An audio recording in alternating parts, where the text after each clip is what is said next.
here comes the, y'all don't really want it like that. Yeah, here comes the, no, here comes the, oh, here comes the, y'all don't really want it like that. Yeah, here comes the, no, here comes the, welcome to hashtag Husky Section. It did go up in price a little. Somebody's testing water. Whoa, up in price. Easy that Husky Section. Hey, welcome back to the Husky Section. The long promised, I don't know, what did we promise? I'm going to just go into a little detail. We called this the Husky Section because when Mike and Derek were a little younger, they had to shop in the Husky Section with their mom, go get some pants. I mean, still, if we shopped at stores, we're in the online big and tall Google search, and it's not so tall for some of us, but... I always had to get the slim fit. My brother. You bring it, you're going to rub it in our face right here. No, I was just stating the facts. Oh, we had Slim Brothers. We know about you. I know, I'm just... Yeah, what, Chris and Adam, they're both lucky. They're slim. Oh, yeah, they were the Slim. Like, you got anything skinnier? My boy is a rel. Ma'am, I don't think your boy's... No, this one here. I didn't see him standing behind the rack. I'm not going to go out there and turn say... sideways, get wet in the shower. I'm not going to throw it out there. I know both of you brothers. I know one better. You guys might not have hit the lottery on the gene pool there in the Husky Section, but the personality, I mean, come on now. It was a good trade-off. Yeah, that's right. I went trade lives for, well, I don't know.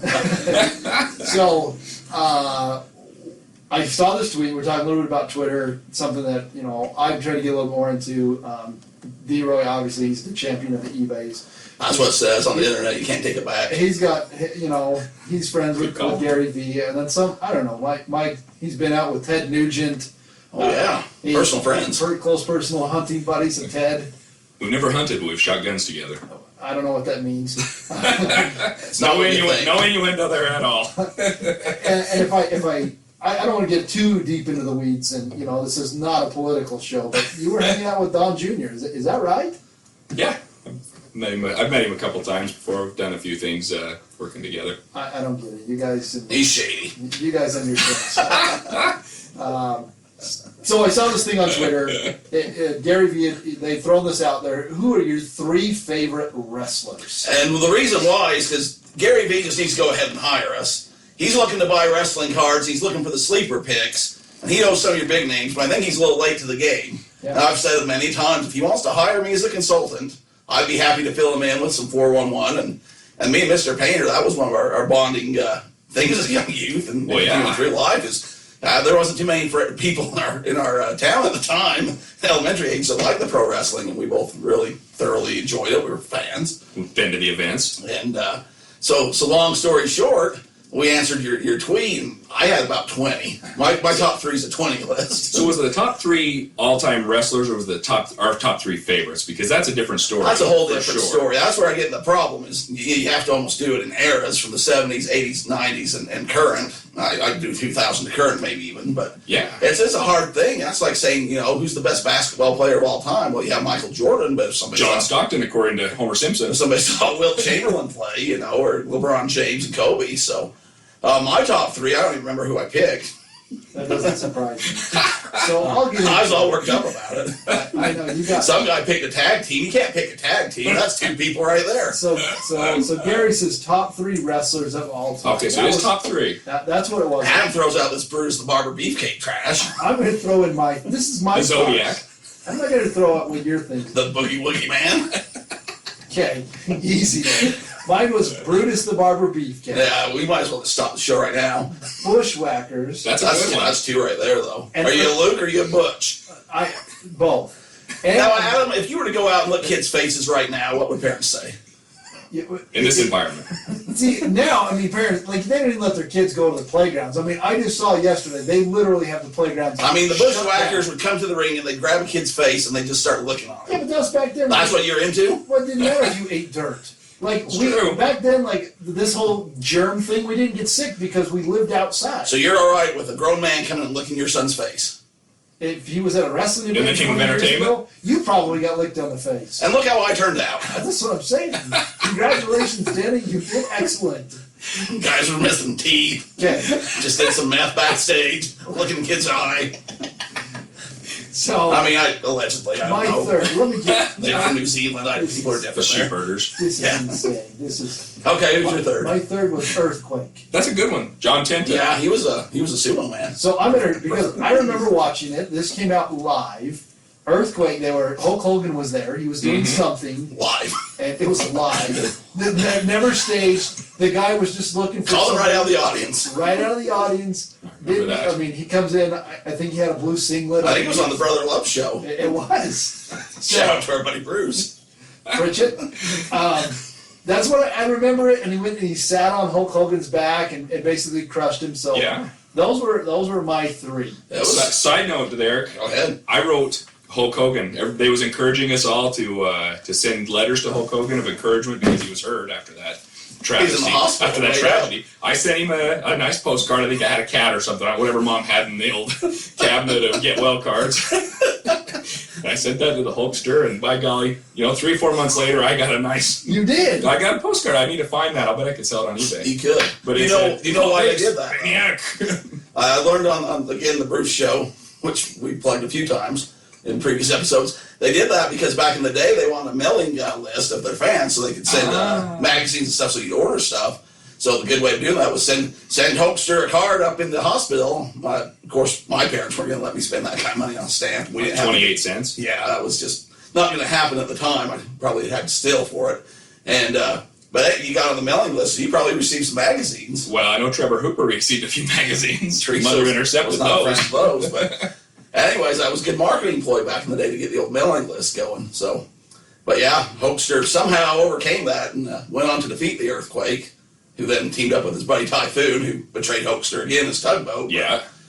Hulkster couldn't make friends back in the day. He had a lot of people that come after him, and it was hard times for him, I guess. What do you expect when he was hitting on Miss Liz? Yeah, I mean, All right, I'll just give you just a smidge. have you seen The Dark Side of the Rings, Adam? Have you watched any of those? I'm going to get into your three, and apparently you can't count either. But I'll read it, and then you can elaborate. I'll tell you. You want my real three? Best of all time, just Yeah. best of all time, not my favorite. Yes. We'd have Ric Flair, Yeah, that's Shawn one. Michaels. The third one, you have to eliminate it down. This is where it gets tough. I think I'd have to go with Hulk. Well, that's what you did. Yeah, I'd have to do so you're Hulk. consistent. But my personal favorites would be different. And then, you'd look at The Rock and his career. He's obviously made more than anyone. So Would you? True. I would say that he is more not famous, but more.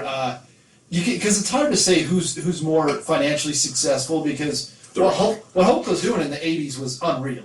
Yeah, I mean, Stone Cold Steve Austin made $1 million a quarter off of T-shirts back in the and that 90s. was like back then; those didn't exist, so they really laid the groundwork for. That was his personal cut of it. So The you Rock. do the math on that. I mean, true. The whole reason action figures came in, the My Pillow, the Buddy Brother.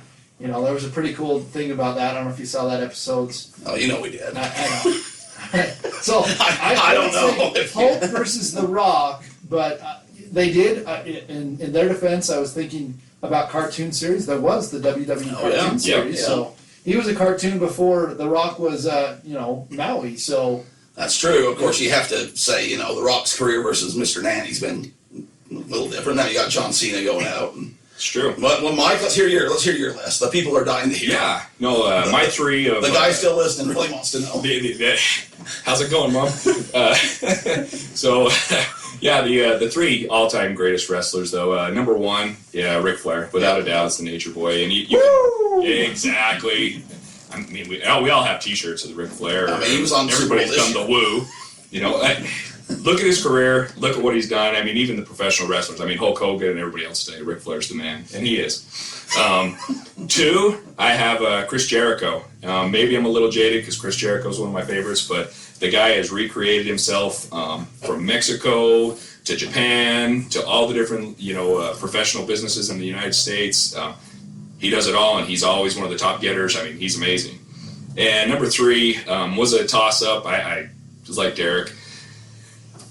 Mick Foley, I'm a big fan, obviously, and maybe I'm a little jaded there too, but I think he's amazing. Just everything he did. I mean, all the bumps he took, falling off the cage, getting thrown through the cage, fire, bats with steel, barbed And wire. he's a great man. He's a good guy. Good man, humanitarian. And then I also have Terry Bollea, the Hulkster.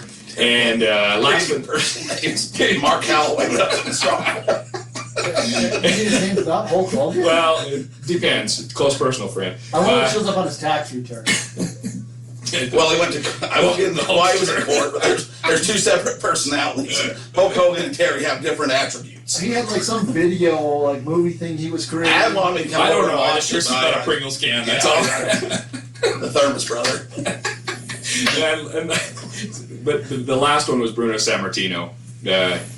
He was the one that kind of put the professional wrestling on the map. I mean, he was the champion for He was it like over 11 years? Yeah, I no mean, he one made it beat with the Bruno. mouth. Yeah, I don't know, but Bruno. So, but yeah, interesting side note. I'm about the same size as Stone Cold Steve Austin. I met him one time at an event. About the same size. He's About the same size. Did you think Steve was shopping in the Husky section as a kid? No, I think Steve was a big man. He was a little more defined than me, but yeah, we were checking into a hotel at the same time, like 12:30. Got in on a red eye, and he's a big guy, nice man though. But he is as big as he looks on TV. You are just your profession. You get out and you get a name drop because you see some things that I get out. the normal regular people don't. That's true. Sometimes, yeah, that's sometimes. It's one of the fortunate things of traveling a lot. You don't see your family as much, but you do see other random people. You get to see how Stone Cold checks into a hotel. Ride airplanes with John Stockton and Evander Holyfield on his way to fight Mitt Romney. Who now Adam at the time was probably a Mitt Romney supporter and hoping they beat old Evander, but now he flipped the script. Don't even get me started. I will punch that guy right in the face. He got me my money, so I'm happy. It's my money and I need it now. Well, we're going to get into that. We'll get into whose money's getting what money here as we get into our normal death pile and taxes. Normal? There's nothing normal Well, about this the is the show. Husky section. You know it. This is our one-off. This is our San Jose went crazy good. Let's do it again. All right. Bonus.